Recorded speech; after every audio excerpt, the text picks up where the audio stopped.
80వ స్వాతంత్ర దినోత్సవ విశిష్ట అతిథులైనటువంటి ఆర్డీఓ గారు, మున్సిపల్ కమిషనర్ గారికి అభినందనలు తెలియజేస్తూ, ఇక్కడికి విచ్చేసినటువంటి పత్రికా మిత్రులకు, పుర ప్రముఖులకు, విద్యార్థులకు, ప్రభుత్వ అధికారులకు అందరికీ కూడా భారతీయ స్వాతంత్ర దినోత్సవ శుభాకాంక్షలు అందిస్తూ, ఈ రోజున మనం చేసుకునేటువంటి పండుగ ఒక రిలీజియన్స్కి సంబంధించిన పండుగ కాదు. భారతదేశ ఔన్నత్యానికి, భారతదేశ సంస్కృతికి, త్యాగదనుల ఫలితానికి, ఎంతోమంది రక్త తర్పణంతో ఏర్పడినటువంటి భారతదేశ సార్వభౌమ అధికారానికి నాంది పలికిన రోజు 1947వ సంవత్సరం. బ్రిటిష్ వారి సంఖ్యల నుంచి భారతదేశాన్ని కాపాడడానికి ఎంతోమంది, కోట్ల మంది బ్రిటిష్ వారితో పోరాడితే ఈరోజు ఈ ఫలం దక్కింది. ఈరోజు ఒక చిన్న సమస్యను సాధించడానికి, మన సొంత సమస్యను సాధించడానికే మనం తపన పడుతుంటే, మన పూర్వీకులు దేశం కోసం బలిదానం ఇచ్చారు, రక్తం తర్పణ చేశారు. వారి త్యాగ ఫలితమే ఈరోజు మనం పీల్చే గాలి, మనం నడిచే నడక, మనం బతికే బతుకు. అంతమంది ప్రాణాలు అర్పిస్తేనే ఈరోజు మనం స్వేచ్ఛగా జీవిస్తున్నాం. మన ఇంటి పక్కన ఉన్న వాళ్ళతో చిన్న సమస్య వస్తేనే మనం అల్లాడిపోతున్నాం. ఆ సమస్య నుంచి బయటపడడానికి ఎన్నో ఇబ్బందులు ఎదుర్కొంటున్నాం. అందరం కూడా ఈరోజు స్వేచ్ఛగా జీవిస్తున్నారు అంటే అది మన పూర్వీకులు మనకు అందించినటువంటి అదృష్టం. అటువంటి పండుగ ఈరోజు దీన్ని ఘనంగా నిర్వహించుకోవాల్సినటువంటి అవసరం ప్రతి ఒక్కరి మీద ఉంది. భారీ భావత పౌరులైనటువంటి అందరికీ నేర్పాల్సినటువంటి అవసరం కూడా, ఆగస్టు 15 యొక్క విశిష్టతను తెలపాల్సిన బాధ్యత కూడా మనందరి మీద ఉంది. ఒక్కసారి మన చరిత్రను చూస్తే 3,15,00,000 మంది భారతదేశ స్వతంత్రానికి ప్రాణాలు అర్పించారు. వాళ్ళ బిడ్డల కోసమో, వాళ్ళ ఆస్తుల కోసమో, వాళ్ళ సొంత స్వలాభాల కోసం వాళ్ళు ప్రాణాలు అర్పించలేదు. ఈ భారతదేశం భవిష్యత్తులో మన బిడ్డలకి, భారతీయ పౌరులకి స్వేచ్ఛ ఉండాలి, భారతీయులు తలెత్తుకుని తిరగాలి, స్వతంత్రంగా జీవించాలి. ఏ ఒక్క ప్రపంచంలోని ఇతర దేశాల కింద కాదు, భారతదేశం ఒకప్పుడు కీర్తించబడ్డ దేశం, ప్రపంచానికే ఒక దిక్చూసిగా ఉండాల్సిన దేశం. బ్రిటిష్ వాళ్ళ బానిస సంఖ్యలో ఉండకూడదని ఎవరికి వారు రోడ్డెక్కి గలవిప్పి ప్రాణాలను కూడా సైతం లెక్క చేయకుండా బ్రిటిష్ వాళ్ళు లాఠీ దెబ్బల దగ్గర నుంచి, బుల్లెట్ల సౌండ్ల దగ్గర నుంచి ప్రాణాలు అర్పిస్తే ఈరోజు ఈ స్వతంత్రం వచ్చింది. ఆ స్వతంత్ర ఫలాలను మనం 80 సంవత్సరాల నుంచి మనం అనుభవిస్తున్నాం. ఈ దేశం మాకేమిచ్చిందని కాదు, ఈ దేశం మనకి ఎంతో ఇచ్చింది. ఈ దేశం కోసం మనమేమిచ్చామని మనం బతకాలే తప్ప, ఈ దేశం కోసం మనం ప్రాణాలు అర్పించడానికైనా సిద్ధపడాలే తప్ప ఈ దేశాన్ని ఎప్పుడు కూడా కించపరచకూడదు. పోప్ లాంటి వ్యక్తి, ఎక్కడో క్రిస్టియానిటీ పుట్టింది, భారతదేశానికి సంబంధం లేనటువంటి ప్రాంతంలో పుట్టినటువంటి పోపు వారు మన ఇండియాకు వస్తే ఫ్లైట్ దిగితే మొదటి కాలు భూమి మీద పెట్టేటప్పుడు కాళ్ళని కంటే కూడా ముందు తలని నేల కాటించి, ఇది పవిత్ర భూమి, కర్మ భూమి, ఎంతోమంది యోగులు, ఎంతోమంది దేవుళ్ళు పుట్టినటువంటి ఈ పుణ్యభూమికి వచ్చేటప్పుడు మొదట ఈ భరత మాతకు ముద్దు పెట్టి తర్వాతే తొలి అడుగు పెడతానన్నటువంటి భారతదేశంలో పుట్టినందుకు మనందరం కూడా గర్వపడాలి. అటువంటి ఫలాలు అందుకున్నందుకు మనందరం గర్వపడాలి. అందుకే పూర్వీకుల యొక్క త్యాగాన్ని ఎప్పుడు కూడా నెమరు వేసుకోవాలి. మనం వాళ్ళ వల్లే ఈరోజు మనం స్వేచ్ఛగా జీవిస్తున్నాం. విద్యార్థులారా, ఇక్కడ పుర ప్రముఖులారా, చాలాసార్లు ఒక్కసారి మీరు ఆలోచించండి. ఎక్కడో 2 దేశాలకు సంబంధించిన యుద్ధం జరుగుతుంటేనే ప్రపంచం అతలాకుతలం అయిపోతుంది.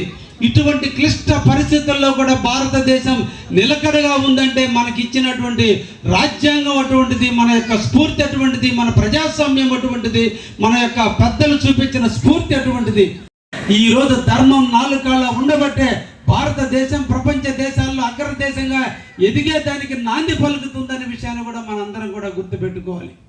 ఈరోజు మన దేశం ఉంది, 3 పక్కల సముద్రాలు, ఒకవైపున కొండలు ఉండి ఈరోజు ఎండనక వాననక గట్ల మీద నిలబడి మన జవాన్లు చలిలో మంచి ఎండలోను మంచి చలిలోను నిలబడి ఈ దేశాన్ని పహారా కాస్తే మనందరం కూడా స్వేచ్ఛగా జీవిస్తున్నాం. అక్కడ సైనికులు నిద్రిస్తున్నారో నిద్రలేదో తెలియదు, నిద్రలేని రాత్రులు ఎన్నో గడుపుతున్నారో మనకు తెలియదు. వాళ్ళ కష్టఫలం ఈరోజు మన దేశంలో మన అందరం కూడా స్వేచ్ఛగా జీవిస్తున్నాం. ఈరోజు ఎన్ని కుయుక్తులు పన్నినా ప్రపంచ దేశాలు మన దేశం మీద దండయాత్ర చేయాలన్నా, ఎన్ని రకాలు చేయాలన్నా కూడా ఈరోజు మన సైనికుల యొక్క స్ఫూర్తి, మన సైనికులు చూసినటువంటి విధానం వల్లే మన అందరం కూడా జీవిస్తున్నాం. అటువంటి ఫలాలను అందుకున్న ఈ స్వతంత్ర దినోత్సవం నాడు మన అందరం కూడా మొదట దేశం యొక్క ఔన్నత్యాన్ని గుర్తించాలి, తర్వాతే మన సెల్ఫ్ని, మన స్వార్థాన్ని మనం తీసుకోవాలని ఈ సందర్భంగా అందరినీ కూడా కోరుకుంటున్నా. అందుకే దేశానికి ఫస్ట్, నేషన్ ఫస్ట్, తర్వాతే సెల్ఫ్ లాస్ట్ అనేటువంటి విధానంతో మనం జీవించగలిగినప్పుడే ఆ దేశం మీద ప్రేమ ఉంటుంది, ఆ దేశం మీద భక్తి ఉంటుంది. మన మాతృభూమిని మనం ప్రేమిద్దాం, మనం ఎక్కడైతే జీవిస్తున్నాం ఆ భూమిని మన పవిత్ర భూమిగా భావిద్దాం, ఆ యొక్క ప్రాంతాన్ని అభివృద్ధి చేసేదానికి మన అందరం కూడా కృషి చేద్దాం. ఒక్కరితో వచ్చేది కాదు స్వాతంత్రం, ఒక్కరితో వచ్చేది కాదు అభివృద్ధి. అందరూ కలిసి కట్టుగా పనిచేస్తేనే అభివృద్ధి జరుగుతుంది. మన ప్రాంత అభివృద్ధి కోసం మన అందరం నడుము బిగిద్దాం. ఎవరో వస్తారు ఏదో చేస్తారనేది కాదు, మన ప్రాంత అభివృద్ధి కోసం ప్రతి ఒక్కరూ ఈ సమాజంలో బతుకుతున్న మనం అందరం కూడా రాజ్యాంగబద్ధంగా నడవటం, ప్రభుత్వం సూచించిన విధంగా నిలబడటం, ప్రభుత్వాల ఆలోచనల ప్రకారం మనం పని చేయగలిగితే అదే మనం ఈ సమాజానికి ఇచ్చేటువంటి సేవ. ఈరోజు రాజ్యాంగం మనకు కొన్ని క్రమశిక్షణ నేర్పుతుంది, ప్రాథమిక హక్కులు కల్పించింది, మాట్లాడే హక్కు కల్పించింది, సమానత్వంగా జీవించే హక్కు కల్పించింది, ఆస్తులు పొందే హక్కు కల్పించింది. అన్ని హక్కులు కల్పిస్తూ సమాజం కొన్ని అసాంఘిక వ్యవహారాలు చేయకూడదు, అసాంఘికంగా ప్రవర్తించకూడదు అనేటువంటి రాజ్యాంగం కూడా రూపొందించిన దాన్ని కూడా మనం పుణికి పుచ్చుకొని ఎవరికి వాళ్ళు ఎక్కడ కూడా తప్పు చేయకుండా జీవించగలిగితే, ఎదుటి వాళ్ళ మీద ఈర్ష్య పెంచుకోకుండా జీవించగలిగితే, ఎదుటి వారిని మోసం చేయకుండా జీవించగలిగితే, ఎదుటి వారిని గౌరవించడం నేర్చుకోగలిగితే, సమాజాన్ని గౌరవించడం నేర్చుకోగలిగితే, పెద్దలను పూజించడం నేర్చుకోగలిగితే, తల్లిదండ్రులను ఆరాధించడం నేర్చుకోగలిగితే, భారతదేశ ఔన్నత్యాన్ని మనం పెంచుకునే విధంగా నడకగలిగితే ఇదే మన ప్రాంతానికి, మన సమాజానికి మనం ఇచ్చేటువంటి గౌరవం. ఆ విధంగా మనం ఎదిగిన నాడు, ఆ విధంగా నడిచిన నాడు ఈ రోజున ఈ సమాజం ఒక ఉన్నతమైన విలువలతో, ఉన్నతమైన ఆశయాలతో ఈ సమాజం ఉంటుందని, దానికి నాంది పలకాల్సినటువంటి అవసరం ఉందని, కుళ్ళు కుతంత్రాలతో జీవించే కంటే, ఎన్ని పోట్ల కంటే ఎన్ని సంవత్సరాలు జీవించామనేది కాదు, ఉన్నంతకాలం స్వేచ్ఛగా ప్రజలను గౌరవిస్తూ జీవించామనేదే మనం ఉండగలిగితేనే ఇదే నిదర్శనమైనటువంటిది. ఈ సందర్భంగా మీకు అందరికీ ఒకటి మాట చెప్తున్నా, ఈ దేశంలో లక్షల కోట్ల ఆస్తులు ఉన్నాయి. లక్షల కోట్ల ఆస్తులు ఉన్నటువంటి వ్యక్తులు చనిపోతే చనిపోయిన 10 రోజులకే ఈ సమాజం మర్చిపోతుంది.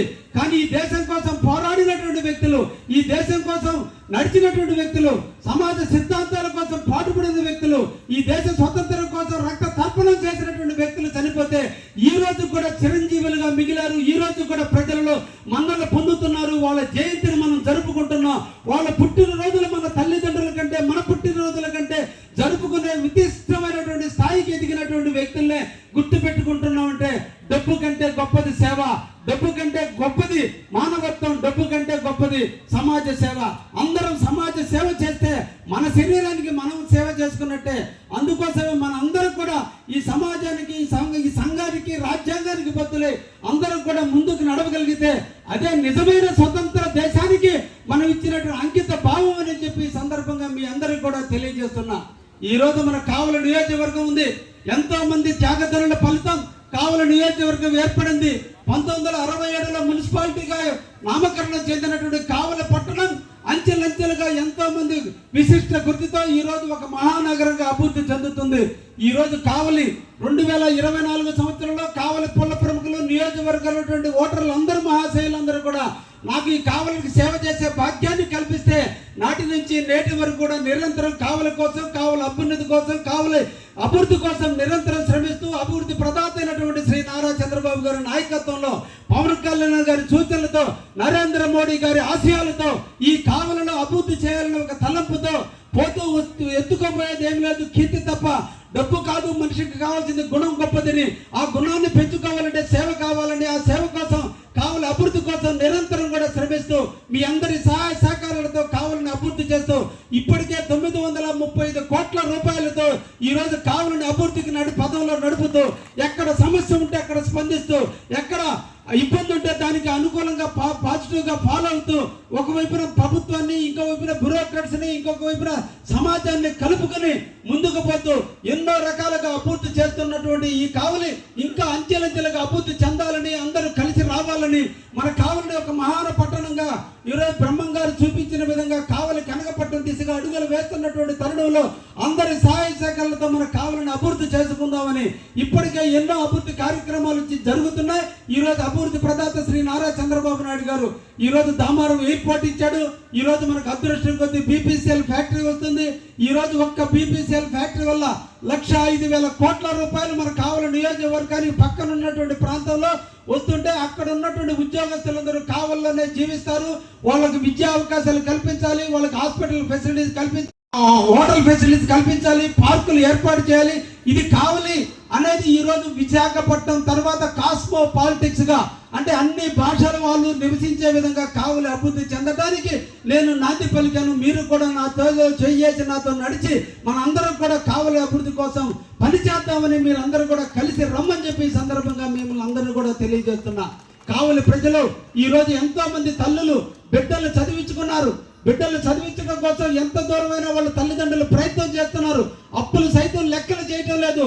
కానీ బిడ్డల భవిష్యత్తు బాగుండాలని, తల్లుల కష్టం జీవితంలో వాళ్ళ బిడ్డలు ఆ విధమైన కష్టాలు అనుభవించకూడదని ఎండనక వాననక పొలం గట్ల మీద కావచ్చు, లేదంటే ఇంట్లో ఉందో లేదో తినకుండానే తల్లిదండ్రులు బిడ్డలు చదివిస్తున్నారు. వాళ్ళకందరికీ ఉద్యోగ రూపకల్పన చేయాల్సినటువంటి బాధ్యత మన అందరి మీద ఉంది. ఈ రోజున మన ప్రాంతంలో దాదాపు 100లాదిగా ఇండస్ట్రీలు వస్తున్నాయి. ఈ రోజు ఉదయగిరి ప్రాంతంలో డిఫెన్స్ కి సంబంధించిన 6 కంపెనీలు వస్తున్నాయి. అదేవిధంగా కావలిలో బీపీసీఎల్, ఇండో సోలార్ తో పాటు వాటికి సంబంధించిన యాక్సిలరీస్ కంపెనీస్ దాదాపుగా 100 నుంచి 200 కంపెనీలు రాబోతున్నాయి. ఇది ఒక పారిశ్రామిక ప్రగతికి నాంది పలికిన పట్టణంగా రూపొందబోతుంది. ఇటువంటి కావలిలో పుట్టడం, కావలిలో ఉండటం మనందరం అదృష్టం. కాబట్టి కావలిని మనందరం కాపాడుకుందాం, కావలి స్వేచ్ఛకు మనందరం బద్దులు అవుదామని మనసారా కోరుకుంటూ మీ అందరికీ కూడా 80వ జన్మదినం 80వ స్వాతంత్ర దినోత్సవ శుభాకాంక్షలు తెలియజేస్తూ, ఇదే ఆహ్వానంగా మన్నించి మన కావలి నడిబొడ్డున 100 అడుగుల ఎత్తులో ఉన్నటువంటి జెండా ఆవిష్కరణ కార్యక్రమం 10 గంటలుగా ప్రారంభమవుతుంది. కాబట్టి అక్కడ కూడా మీరు అందరూ కూడా రావాలని, అందరి సమక్షంలో జాతీయ జెండాని ఎగరేద్దామని, ఆ జెండా నీడను మనం బతుకుతున్నాం అనేటువంటి విధానాన్ని మనందరి హృదయాల్లో నింపుకుందామని, ఆ జెండా రెపరెపలు ఆడినంత కాలం మన జీవితాలకు ఎదురు లేదని, ఆ జెండా నీడను మనం స్వేచ్ఛగా బతకగలమని, ఆ జెండా ఉన్నంత కాలం భారతదేశ ఔన్నత్యానికి ఎటువంటి లోటు లేదని, అటువంటి ఆ జెండా నీడన మనందరం స్వేచ్ఛగా ప్రశాంతంగా జీవిద్దామని, ఆ జెండాని ఎగరేసి మన తలెత్తుకుని తిరగదామని, దానికి కూడా మీరు అందరూ కూడా రావాలని మనసారా కోరుకుంటూ మీ అందరికీ కూడా స్వాతంత్ర దినోత్సవ శుభాకాంక్షలు తెలియజేస్తున్నా. Thank you very much.